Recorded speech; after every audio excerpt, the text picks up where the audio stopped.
people are saying like they worry that they're never going to get to all the books ever. I'm sorry to say this. That's just fact. Hi and welcome to my channel. I'm Simon and today I'm back to talk to you about TBRs and answer the question, why do I have so many books? Which is a question quite a lot of you have been asking me for a while. Sometimes in a, oh, why have you got so many books, Simon? And less often, but still every so often, why have you got so many books, Simon? And there is a difference there.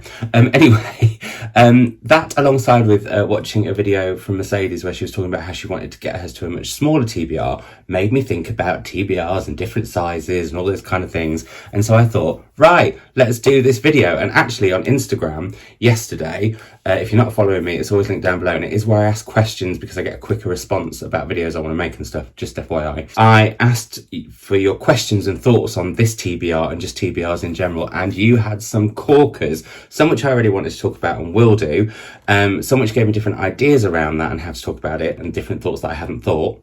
Also, some of you just had some quick fire questions, which we'll come to at the end. So, full disclaimer, and just for clarity, because I don't know if I've ever said this before or not, I hope I have, I think I have. This whole room that we are in now is my TBR. So all the books on all these shelves I have not read yet.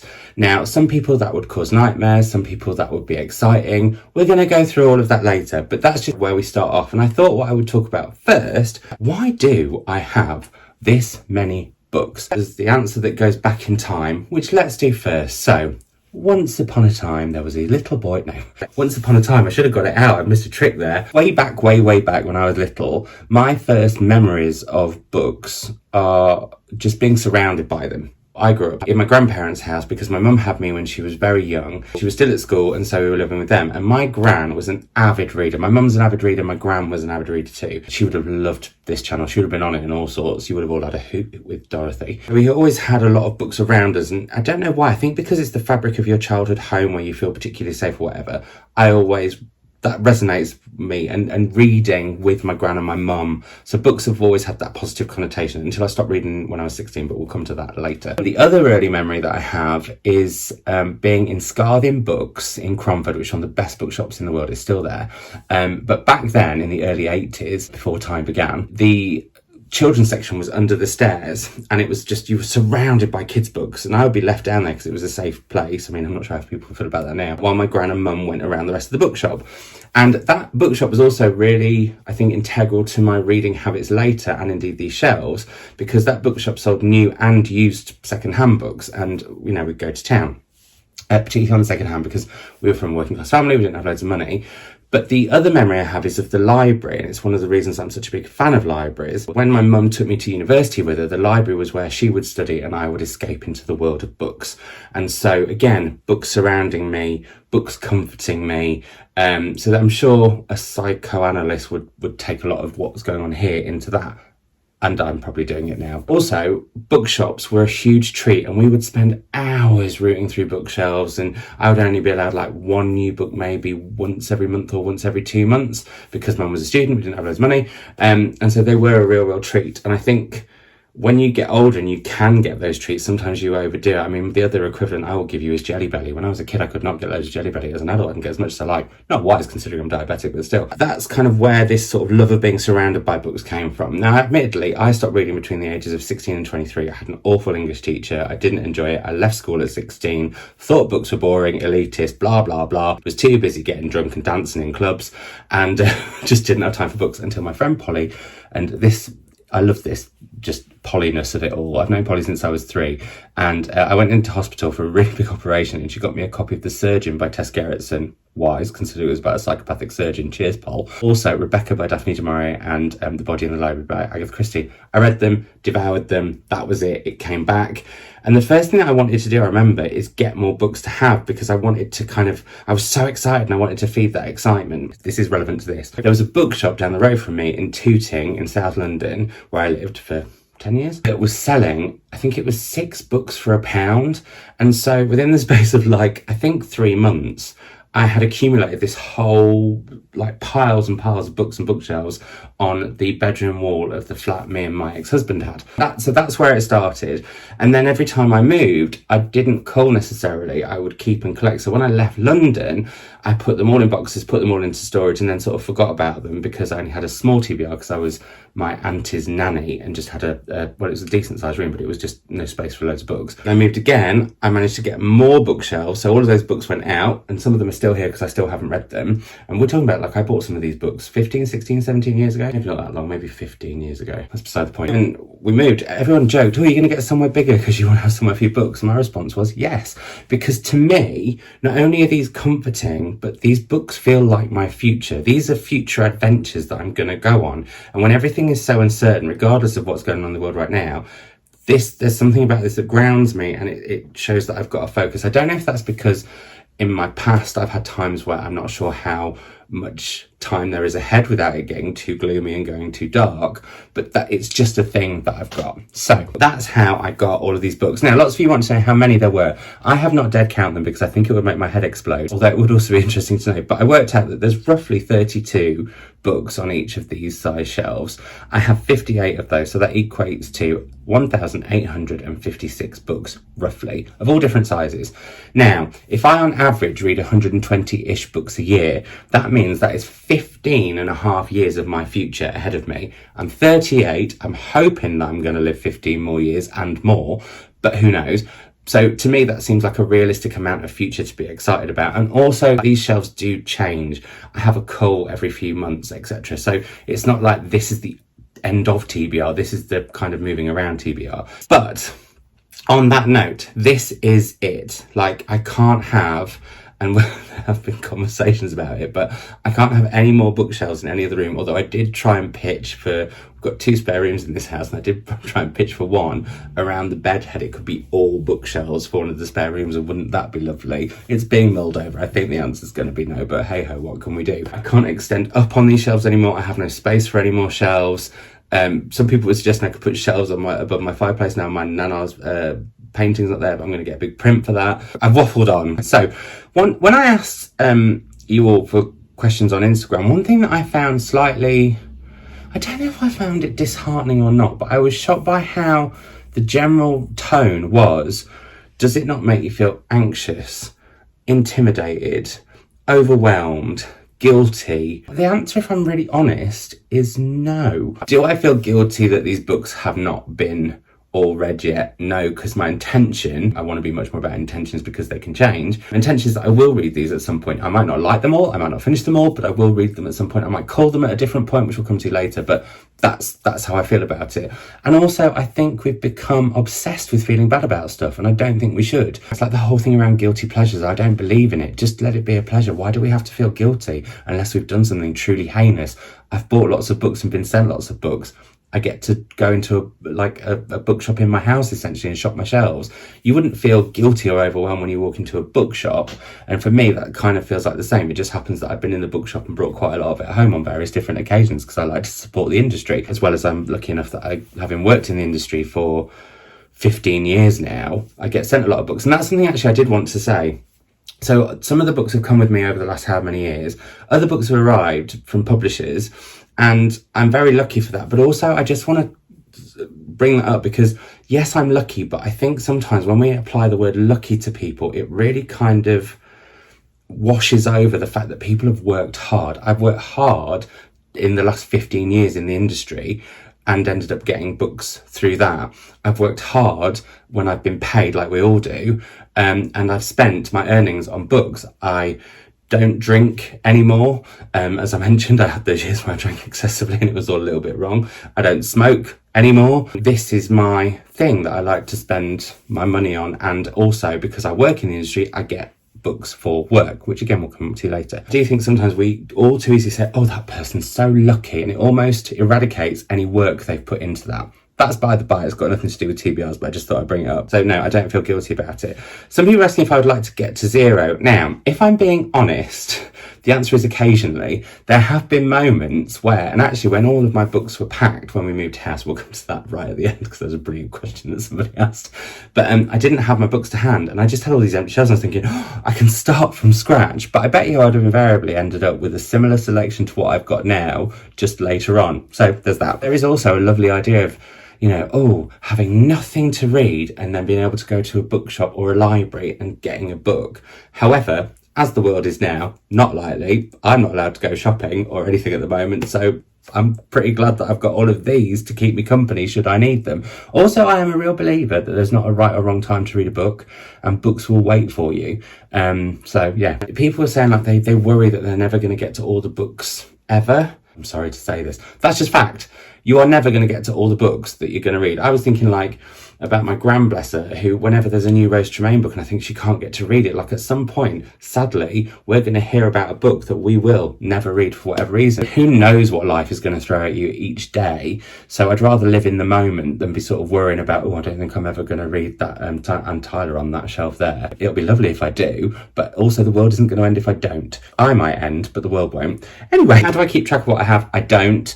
Lots of people asked if I'd bought double books, and actually weirdly I haven't, and I think it's because most of the books on these shelves are by certain authors where I've got their backlist. I have thought about having a spreadsheet, and I did used to have a spreadsheet, but I'm really rubbish at filling it in. And the idea of going through all these books and putting them in a spreadsheet, as opposed to like doing the spreadsheet that I love that Sophie of Portal and the Pages creates, I'll link that video down below, where you can put what you're reading as you go in, to sit and do all of this, even if it was like over a few months, I think it would take a slight love away from them. And if I ever do buy a duplicate book, which I think has happened maybe once or twice ever, I just give it to my mum or a friend, or yeah, you know what I mean? Sorry, somebody was at the door with more books. Let's move on. How do I choose my next book? Now, there is no science for me behind that. And some of you are asking like, how do you choose older books or newer books or whatever? And my attitude is, and something I want to embrace even more this year, is I would like to read more by whim. However, by guided whim. And this is something that you're going to see in my reading vlogs, but also I think possibly in monthly videos, where at the end of every month when I've hauled more books, because this is it and this is what I've got in terms of space, I am going to be doing almost like a one in, one out. Although I did realise the other day, some books are much thicker and some books are much thinner. So actually, if I have a chunks book, I might have to take 2 books off to put it on my shelves, or I might have to take a big book off to put 3 on. So we'll see how it goes. I don't know how it's going to all work out, but that's going to be part of the fun. But what I do really want to do much more is kind of when I'm thinking, oh, what do I fancy read next? Oh, what have I not read off my imported books? What have I not read off my crime shelves? Oh, what author have I not headed to for a while? Oh, what have I got coming up I'm really excited about? And that way, hopefully that'll just naturally make me, I don't know why I'm doing this. I think it's because I want to be a blender. I will mix up what I want, what I'm reading as I'm reading it, and sort of focusing on the fact that I do have all these shelves. And also just, I am thinking more about what I buy in terms of books, and also what I say yes to, both in terms of just books coming in and in terms of work. My day job now isn't really around book events so much. My day job is around, well, it's around library events, but I project manage a load of library events that are actually organised by libraries. So I don't have so much reading to do for that, because also when we have author events through my job, I don't host them. I pass them on to libraries to host, because I think it's great for, people getting to do different things and getting to meet authors and all that lovely stuff. So in terms of work, no. And anything that I'm sort of projects that I'm taking on, like the Good Life experience, I'm curating a bookish element of a festival that's based around the books that I love and the authors that I love. So that's all good. The question that came up then was cull.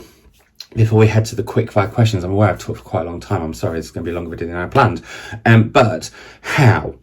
So I did a cull between Christmas and New Year, and it was so good for me. And this is another reason that I introduced the one in, one out, because I got down to even having one shelf empty there, and actually a few shelves empty over there. And I am keeping that shelf empty because it makes me feel a teeny bit smug. Smug with myself, not smug with anyone else. And I asked myself, when I was culling, the big questions. 1, why did I get this book? How has this book ended up in this house? 2, do I really think I'm going to read it within the next 3 or 4 years? Yes or no? I'm not planning on moving, and we'll come back to that again later. Also, if I decide, and some of you have asked this, if I've ever culled or destashed or whatever books, and then I realise I need it, what happens? Well, I'll either go and get it from the library or buy it again. So for me, that's another question I ask. Could I get this book easily if I really, really needed it again? Because actually some of the books often get donated to the library, so they'll probably be down the road anyway. This book resonated with me when I bought it, but does it still resonate with me now? Is it an author that I think I really still want to try? Is it an author I've tried before, and why am I so that's happening. Even sometimes now, passing the shelves, I think that one could be one that I could cull. So I also keep a little sort of note of that, like which titles at the moment I'm a bit about. That's a technical term. I should say, hopefully this hasn't been too rambly. I'm going to do the quick fire round shortly, but if you've got any questions or if there's anything that you feel that I've messed up,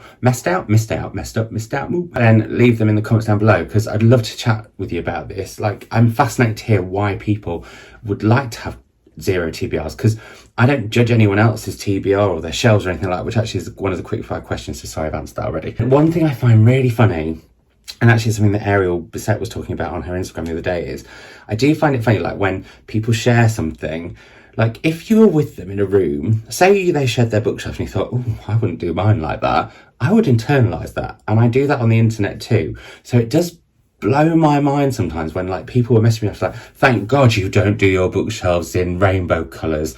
Oh my God, I can't believe you organise your books by size. That would do my head in. But I can't believe that book's there, and why is that book still on your shelves? And I'm like, guys, it's my bookshelves, chill out. No, I don't judge people's TBRs or their bookshelves or anything. I'd love to hear about them, because I just find it all fascinating how different we can all be and where we chime and where we don't. Ooh, all that stuff. So on that note, quick fire questions, but ask more questions down below basically if you would like. I'll answer these quickly. Oh, the first one was, do you judge other people's shelves? No. And if I did, it would be internal, not external, and certainly not on the internet trying to ruin someone's day. 2, how do you decide what goes on your TBR?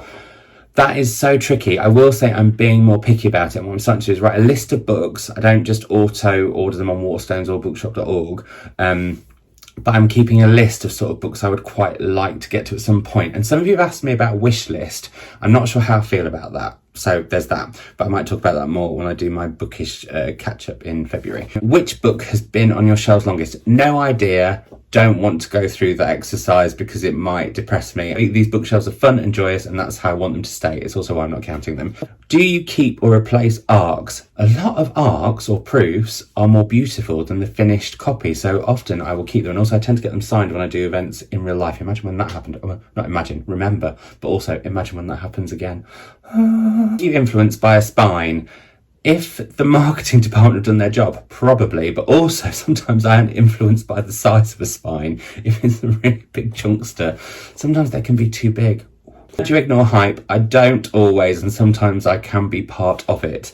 Any tips on how to focus reading the book you have and not thinking about the next? My response to that would be to suggest that you're possibly not reading the right book, because when you're reading a book and you're really into it, I sort of think you forget about the other books that you've got inherently, and sometimes when you finish that book, that's why you end up buying more by that author, because you forgot about those books. How do you decide which books to keep or pass on after reading? So after I've read a book, if it's really resonated with me, it goes downstairs, and if it hasn't so much but I liked it, I might pass it on to my mum or friends, back when friends and my mum could come and stay. Then they go to the library. That's how I do it. Not all libraries take in books, but some do. Some don't, not because they're mean and awful, but some don't because it means that their book fund will be cut if they take books in. So that's just something to let you know from me working in libraries. Where we go now? What are your thoughts on book buying bans? If it makes you happy, do it. If it doesn't, why bother? That's my thoughts. It doesn't work for me. I've tried it before. I'm not going to do it again. Strangest way you've acquired a book. I have a book on my shelves. It's really, really, really rare downstairs,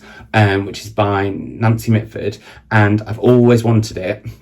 And one of my friends did an art installation where they bought, I think it was like a metre of Penguin books, and it was in there, and they didn't need a metre's worth, so they let me go through, and I had to be really chill and calm about the fact that I'd spotted this book that I knew. I wasn't going to sell it on, but I knew it was worth quite a bit. But also, more importantly, was worth so much to me because I love the Mitfords. Then on to the penultimate question. Do you let friends read books before you? I'm assuming the question was meant, do I let people borrow my books before me? No, absolutely not. I would rather buy them the book themselves. I've just got that thing. I don't lend books out from the books that I've read either, because too many bad experiences. Don't speak to those people anymore. I'm sort of joking. The final question is, how do you feel about having to move them one day? And I thought this is a really nice note to end on, in the fact that we were thinking of moving. We're not going to move, but if we did move, I would get people to pack them for me. So, which is odd, because on the one hand, I don't want anyone else touching my books, but on the other hand, it was a nightmare when we moved last time. I didn't have as many books. And I do remember when we were moving into this house and they were carrying, I think they had to carry about 10, 15 books. One of the movers going, has he not heard of a Kindle? So yeah, so on that note, I thought we would come to an end. So I hope you've enjoyed that. Sorry it's been a bit of a long and waffling, winding video. I should have said at the start, I hope you've got a cup of tea and are ready for this one, but I might put that in the bio. Bio? No, it's not bio, description.